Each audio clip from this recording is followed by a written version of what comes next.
Apabila Allah benci pada hambanya, apa benar Allah akan terus memberi kenikmatan agar hamba tersebut semakin jauh dari Allah? Tentu saja. Ini butuh dirincikan dulu. Namanya istidraj. Ya. Saya jelaskan dulu tentang seperti kondisi kaum-kaum yang telah Allah binasakan. Kaum Lut, kaum Saleh. Ya. Mereka-mereka ini Bapak Ibu sekalian, waktu Nabi Saleh dakwahi, waktu Nabi Lut dakwahi, diingatkan, sudah sampai pada puncaknya. Nabi Nuh berdakwah 950 tahun, Nabi Lut sekian puluh tahun berdakwah.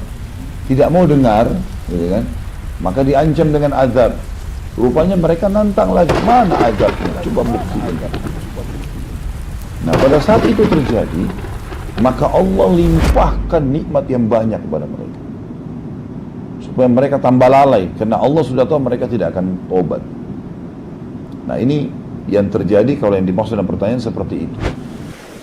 Bukan masuk dalam hal istidraj. Misalnya ada orang yang lagi bergerima dalam dosa atau orang-orang kafir dalam kekufurannya, lalu kemudian kita lihat dia kok kaya ya, dia kok banyak nikmat pada dia.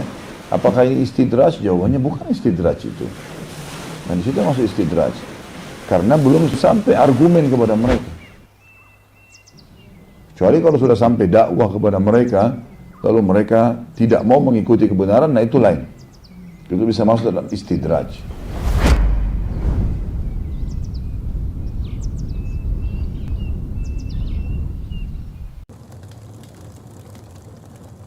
Allah mengatakan am hasibal ladzina ya'maluna sayyiati ay yasbikuna sa'a ma yahkumun. Apakah orang-orang yang mengerjakan dosa itu mengira bahwasanya mereka akan luput dari azab kami? Gak ada dosa yang tidak dihukum sama Allah SWT.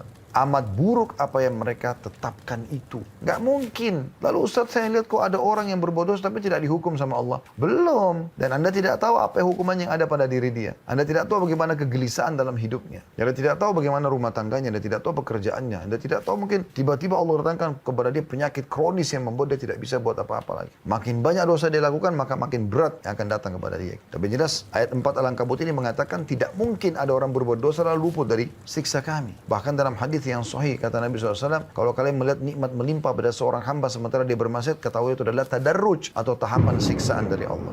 Ayat 5-nya, man kana yarju liqa Allahi fa inna ajalallahi la'at wa huwas samiul alim. Barang siapa yang mengharapkan pertemuan dengan Allah, mau selamat di akhirat, mau masuk surga, maka sungguhnya waktu yang dijanjikan Allah itu pasti datang dan dia Maha mendengar lagi Maha mengetahui.